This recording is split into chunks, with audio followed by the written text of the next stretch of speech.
গিয়াসউদ্দিন তাহিরি আর Alauddin জিহাদিকে invite করতেছে, আহ্বান জানাচ্ছে আপনারাও চলে আসেন। আরে আমরা কি বলত নি এটার মতো যে তোরা লগে যাবুগা? আমাদেরকে বলতেছে কয়টা দাওয়াত লাগবো, কয়টা মাহফিল লাগবো, আসেন আপনাদের মাহফিল দাওয়াত সব দেওয়া হবে। আরে শোনো, তোমাদের পুঁজি হলো দাওয়াত আর মাহফিল, আমাদের পুঁজি হলো মদিনাওয়ালা। ঠিক কিনা বলে? 7,000 ধন দিতে পারো, ছুঁড়ে ফেলে দিব। আকাশ চুম্বি স্বর্ণের পাহাড় দিতে পারো, ছুঁড়ে ফেলে দেব, কিন্তু মদিনাওয়ালার কদম মোবারক জড়ায় ধরবো। আমাদের ঈমান হলো মদিনাওয়ালা। তোমরা আমাদের মাহফিলের দোহাই দিবা, মাহফিলের দাওয়াতের দোহাই দে দিয়া কই ওয়াহাবি হইতে। আরে কস কি তুই ভুল জায়গায় নক করছ। আমরা হেবেটার মতো বলদা না। আমি একটা ভাইকে ধন্যবাদ জানাই, এক প্রবাসী ভাই মুখের মধ্যে কালি মাইখা একটা ভিডিও বানাইছে, বানায় কয় আমার মাফ করবেন, আমি মাপ চাওয়ার জন্য আসছি, আমাকে মাফ করবেন, মাপ চাওয়ার জন্য আসছি। আর আমার 250 প্রোগ্রাম ছিল, আমি সব ক্যান্সেল করে দিয়েছি। আপনারা যে দাওয়াত দিয়েছেন আমার ডায়েরি ফিল আপ হয়ে গেছে, শেষে 6টা পৃষ্ঠা খালি আছে, আমাকে দাওয়াত দিবেন তো? আমি শুধুমাত্র মাপ চাওয়ার জন্য আসছি, আমি শুধুমাত্র মাপ চাওয়ার জন্য আসছি। এই লোকটাকে যদি আমি পাইতাম, আমি বুকে জড়াই ধরে কপাল একটা চুমা খাইতাম।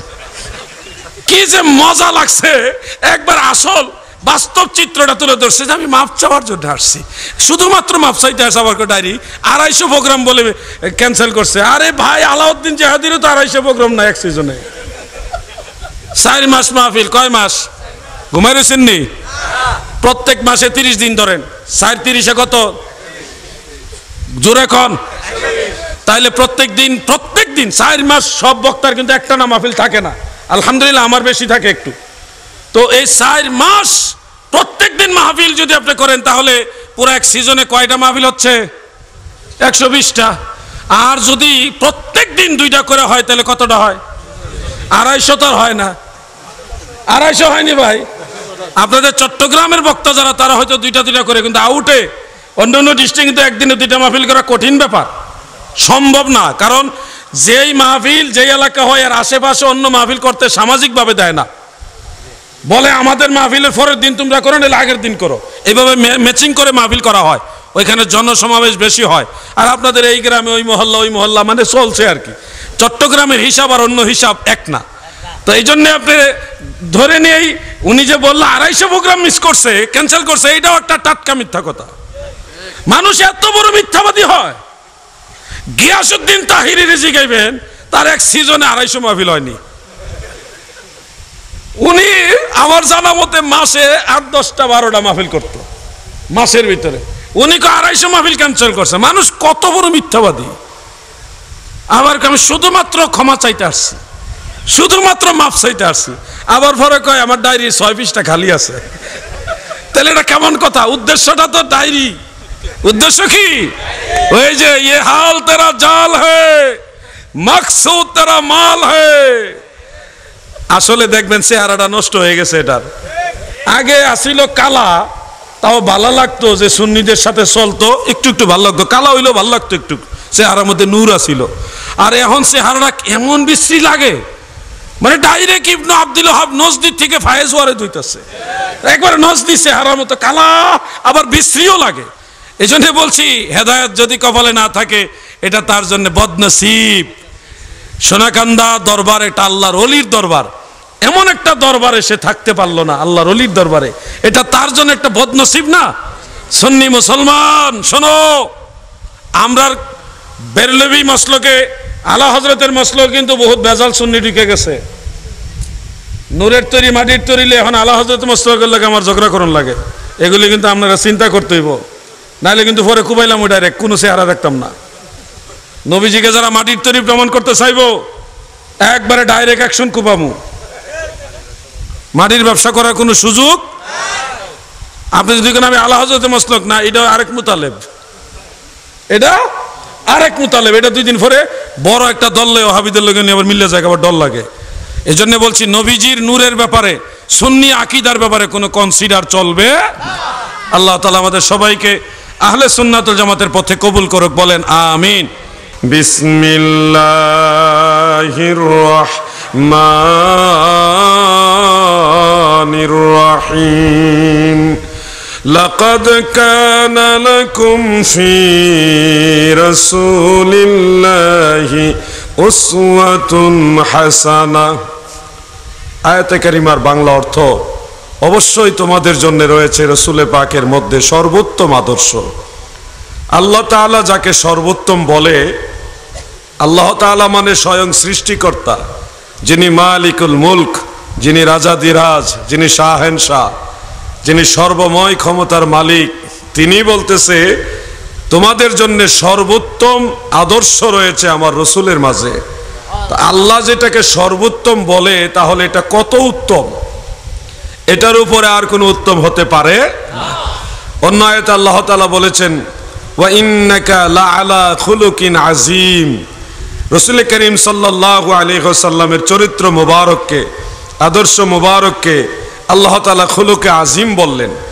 খুলুক মানে চরিত্র, জীবনী, জীবন আদর্শ ইত্যাদি, আর আযীম মানে মহান, বড়, বিশাল।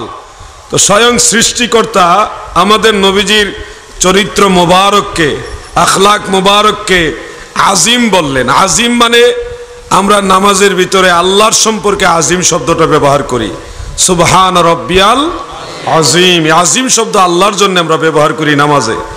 অন্যদিকে আরশে আযীম বলি। আর আল্লাহ নিজে নবীজির চরিত্র মোবারককে আযীম শব্দ দ্বারা আখ্যায়িত করলেন। তাহলে বোঝা যাচ্ছে এটা সাধারণ দৃষ্টিতে দেখলে হবে না, স্বয়ং সৃষ্টিকর্তার নজরে হলো এটা আযীম, মহান, বড়। শুধু এখানে যে আল্লাহ নবীজিকে আযীম বলছে তা না, আরো এক জায়গায় নবীজির ব্যাপারে আল্লাহ তাআলা আযীম শব্দটা ব্যবহার করেছেন। ওয়া আনজালাল্লাহু আলাইকাল কিতাবা ওয়াল হিকমাতা ওয়া আল্লামাকা মা লাম তাকুন তা'লাম ওয়া কানা ফাদলুল্লাহি আলাইকা আযীমা। এখানে আল্লাহ তাআলা নবীজির ব্যাপারে আযীম শব্দ ব্যবহার করলেন, যে আল্লাহ তাআলা আপনার উপরে কিতাব এবং হিকমত দান করেছেন। এরপরে আল্লাহ বলেন আপনার যা কিছু অজানা ছিল সবই আমি আল্লাহ জানাইছি। আর আপনার প্রতি যে আল্লাহ তাআলার অনুগ্রহ, মেহেরবানি, দয়া, এটা আযীম। আযীম মানে বিশাল, বড়। তা আল্লাহ যেটাকে বড় বলে এটা কেমন বড়, কেমন মহান, এটা তুলনার বাইরে, প্রিয় ভাই আমার। তো সেই রাসূল করিম সাল্লাল্লাহু আলাইহি ওয়াসাল্লামের জীবন আদর্শ আমাদের জন্য সর্বোত্তম জীবন আদর্শ বলেছে কে? আল্লাহ তাআলা নিজেই বলেছেন।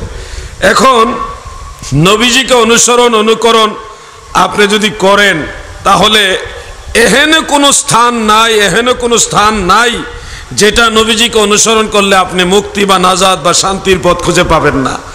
যে কোনো জায়গায়, যে কোনো বিষয়ে মদিনাওয়ালার ভিতরে আদর্শ রয়েছে, অনুসরণ করার মতো আদর্শ রয়েছে। আমরা সুন্নি মুসলমান কেন সিরাত শব্দটা নবীজির ব্যাপারে নেই না, আখলাক এই শব্দটা নবীজির ব্যাপারে প্রাধান্য দেই? এটার পিছনে একটা রহস্য আছে। রহস্যটা হলো সিরাত শব্দের অর্থ হলো জীবনী, জীবন চরিত্র, মুতলাক শব্দ। এটার মধ্যে ভালো থাকতে পারে, মন্দও থাকতে পারে। হ্যাঁ, ভালো নিয়তে যদি কেউ সিরাত শব্দ ব্যবহার করে এখানে কোনো দোষের কিছু নেই। কিন্তু সিরাত শব্দের মধ্যে যেহেতু এটা মুতলাক, শর্তহীন শব্দ, সেহেতু সাধারণত ভালো মন্দ, সওয়াব, গুনাহ সবই মিক্স একটা জীবনী, একটা চরিত্র হতে পারে, সম্ভাবনা আছে। কিন্তু আমরা প্রিয় নবীজির ব্যাপারে সিরাত শব্দটা প্রায়োরিটি দেই না, বরং আখলাক এই শব্দটাকে প্রায়োরিটি দিই। কেন দেই? আখলাক মানে উত্তম চরিত্র, যার মধ্যে কোনো অনুত্তম নাই, ত্রুটি নাই, দোষ নাই, দোষমুক্ত, বেগুনাহ, মাসুম। যেই মানুষ, যে বেমিসাল, বেনজির বাশার আমার দয়াল নবীজি বেগুনাহ, মাসুম, নিষ্পাপ, যার কোনো ভুল ত্রুটিও নাই, কোনো নবীর ভুল ত্রুটি নাই, সেক্ষেত্রে নবীজির ব্যাপারে মুতলাক শব্দর চেয়ে খাস শব্দটাই ব্যবহার করা আমরা এটা উত্তম মনে করি।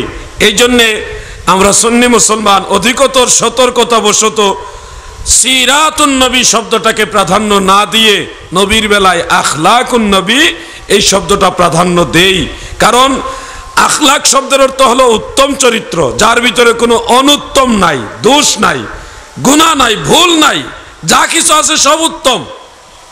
আল্লাহ তাআলা নিজেও কোরআনুল কারীমের মধ্যে খুলুকে আযীম, খুলুক শব্দটা আল্লাহ তাআলা নবীর ব্যাপারে ব্যবহার করেছে।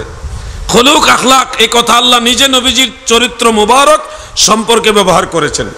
হাদিসে মুস্তাফার মধ্যে উল্লেখ বা সহিহ বুখারীতে হাদিসটা উল্লেখ রয়েছে, আম্মাজান আয়েশা রাদিয়াল্লাহু তাআলা আনহাকে প্রশ্ন করা হলো যে নবীজির চরিত্র মুবারক সম্পর্কে আপনি বলুন। মা আয়েশা রাদিয়াল্লাহু তাআলা আনহা বলেন, খুলুকুহুল কুরআন, আমার নবীজির চরিত্র মুবারক হলো পবিত্র কোরআন। সুবহানাল্লাহ। কোরআনে যেমন ভুল নাই, আমার নবীজির চরিত্র মুবারকের মধ্যেও কোনো ভুল নাই। ওই যে মওদুদী সাহেব বলছে যে আল্লাহ রসুলের যে ভুল ত্রুটি হয়েছে এগুলির জন্য তওবা করার আদেশ আল্লাহ দিয়েছে, ওয়াস্তাগফির। তো এই ওয়াস্তাগফিরের ভুল ব্যাখ্যা করেছে মওদুদী সাহেব, যার কারণে ওনার সাথে আমাদের কোনো সম্পর্ক নাই। নবীর ভুল থাকলে না ভুলের জন্য তওবা করবে। নবীজি যেই তওবা ইস্তেগফার করেছে এটা উম্মতের জন্য করেছে, নবীজির ভুলের জন্য কিংবা নবীজির গুনার জন্য নয়। মুফাসসিরে আহলে সুন্নাত সবাই একমত, এই ইস্তেগফার গুলি ছিল উম্মতের ভুলের জন্য, উম্মতের গুনাহ মাফের জন্য। এবং এটার তাফসীর মুফাসসিরিনে কেরাম নিয়েছেন সহিহ হাদিস থেকে।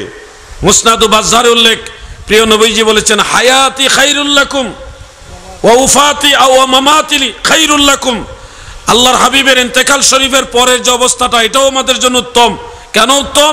রওজা মুবারক থেকে প্রিয় নবীজি বলেন, আমার উম্মতের আমলনামা আমার কাছে পেশ করা হয়, তো উরাদু আলাইয়া আও উরিদাত আলাইয়া আমাল উম্মতি হাসানুহা ওয়া সাইয়্যুহা। সহিহ মুসলিমের হাদিস এইটুকু। সেখানে ভালো মন্দ সব আমল আল্লাহ নবীর কাছে পেশ করেন। যখন দেখেন ইজা রাইতু খায়রান, আমি যখন দেখি আমার উম্মতের আমল বড় চমৎকার হয়েছে, আমি তখন হামিদুল্লাহ, আল্লাহর প্রশংসা করি। কিন্তু আমি যখন দেখি আমার উম্মতের আমল নামায় ভুল হয়ে গেছে, ত্রুটি হয়ে গেছে, তখন আমার উম্মতের জন্য আমি নিজে আল্লাহর কাছে ক্ষমা চাই, ইস্তেগফার করি। সুবহানাল্লাহ বলেন। অতএব নবীজির ইস্তেগফার নবীর নিজের ভুলের জন্য নয়, উম্মতের ভুলের জন্য। এই জন্য এগুলি মনে রাখবেন দাদু। নবীজির যেহেতু কোনো ভুল নাই, গুনাহ নাই, এই জন্য নবীর বেলায় আখলাক শব্দটাই সবচেয়ে বেশি যুক্তিযুক্ত। আমরা এই জন্যে সিরাত শব্দটা নবীর বেলায় ব্যবহার করি না। কেউ ব্যবহার করলে এটাকে আইব বলি না, গুনার কাজ বলি না। তবে ওই শব্দের চেয়ে এই শব্দটা আল্লাহর হাবিবের ব্যাপারে অধিকতর মানানসই। নবীর ব্যাপারে যদি ইজ্জত দিতে না জানেন তাহলে তো সমস্যা দাদু। আল্লাহ রসুলকে যদি আপনি সম্মান দিতে না জানেন সমস্যা তো। আমাদের অনেক ভাইরা নবীজিকে জনাবে মুহাম্মদ রাসূলুল্লাহ সাল্লাল্লাহু আলাইহি সাল্লাম বলে, জনাব শব্দটা নবীজির বেলায় ব্যবহার করে। কিন্তু আমরা যারা রসুল পাকের খাঁটি আশিক রসুল, আমরা কখনো জনাব শব্দটা বাংলাদেশের কালচার অনুযায়ী নবীজির বেলায় ব্যবহার করি না। এটা কেন করি না? রসুল পাকের প্রতি মহব্বত প্রদর্শনার্থে, নবীর তাজিমে, নবীর সম্মানে জনাব শব্দ নবীর বেলায় আমরা ব্যবহার করি না। কেন করি না শুনুন। চেয়ারম্যান, মেম্বার, সাধারণত যে সম্মানী ব্যক্তি তাদের নামের আগে আমরা জনাব বলি, জনাব অমুক ব্যক্তি, জনাব অমুক, জনাব অমুক। কিন্তু জনাবের চেয়েও যারা দামি নামি তাদেরকে বলা হয় মান্যবর। যেমন আল্লামা আশরাফি সাহেব, তিনি একটা সংগঠনের চেয়ারম্যান হিসেবে, ওনাকে জনাব চেয়ারম্যান বলা যাবে না, ওনাকে বলতে হবে মান্যবর চেয়ারম্যান। এটা একটা প্রটোকল অনুযায়ী অনার করা, সম্মান করা। ওনার বেলায় জনাব শব্দ যায় না, ওনাকে মান্যবর বলতে হবে। আবার মান্যবর শব্দ এটার চেয়েও আরো দামি শব্দ হলো মাননীয়। যেমন মাননীয় প্রধানমন্ত্রী, প্রধানমন্ত্রীর নামের আগে আপনি মান্যবর বলতে পারবেন না। প্রধানমন্ত্রীর নামের আগে আপনি জনাব প্রধানমন্ত্রী বলতে পারবেন না। প্রধানমন্ত্রী আগে অবশ্যই বলতে হবে মাননীয় প্রধানমন্ত্রী, যার সম্মান যেখানে। আবার মাননীয় এর চেয়েও বড় সম্মানের শব্দ হলো মহামান্য। যিনি রাষ্ট্রপতি হন, প্রধান বিচারপতি হন, তিনাদেরকে মহামান্য বলতে হয়। রাষ্ট্রপতিকে আপনি মাননীয় রাষ্ট্রপতি বলতে পারবেন না। রাষ্ট্রপতিকে জনাব আর মান্যবর তো বলা যাবেই না, মাননীয় বলা যাবে না, ওনাকে মহামান্য বলতে হবে। উনি রাষ্ট্রের সর্বোচ্চ সম্মানের চেয়ারে অধিষ্ঠিত, এই জন্য ওনার লোকভাবে মহামান্য। তো একটা জিনিস খেয়াল করেন, পৃথিবীর যত সম্মানী ব্যক্তি আছে সবাই হলো জনাব। জনাবের চেয়ে আরো বেশি দামি সম্মানের চেয়ারটা হলো মান্যবর। মান্যবরের চেয়ে আরো একটু দামি চেয়ার যেটা, ওটা হলো মাননীয়। মাননীয়র চেয়ে আরো যেটা দামি ওটা হলো মহামান্য। মহামান্যর চেয়ে আরো বড় মহামান্য আছে। পৃথিবীতে যত মহামান্য আছে বলুন তো, সমস্ত মহামান্যের চেয়ে আমার দয়াল নবীর সম্মান কম না বেশি? অতুল অতুলনীয়, তুলনাই দেওয়া যাবে না। এই জন্যে সুন্নি মুসলমান দয়াল নবীজির প্রতি সম্মান প্রদর্শনার্থে রসুলের পাককে ভালোবেসে দয়াল নবীজির নামের সাথে জনাব শব্দ বলে না, বরং নবীজির সিফত মুবারক যেগুলি আছে ওগুলি দিয়ে বলে দয়াল নবীজি, প্রিয় নবীজি, নূর নবীজি, মায়ার নবীজি, রহমতের নবী, এই শব্দগুলি দিয়ে আমরা নবীজিকে বিশেষায়িত করি। ওগুলি নবীজির সিফত, নবীজির গুণ। কিন্তু আপনি জনাব বললে কোথায় নামাইলেন নিচে? আপনি যেখানে সাধারণ সম্মানিত ব্যক্তিদের কাতারে নিয়ে আসলেন। এগুলি হলো ওয়াহাবিদের কাজ। সুন্নিরা কখনো নবীজিকে জনাব শব্দ বলতে পারে না। যদি কেউ বলেও থাকেন ধীরে ধীরে এটা সংশোধনের দিকে চলে আসেন, আল্লাহ তৌফিক দান করুক, বলে না আমিন।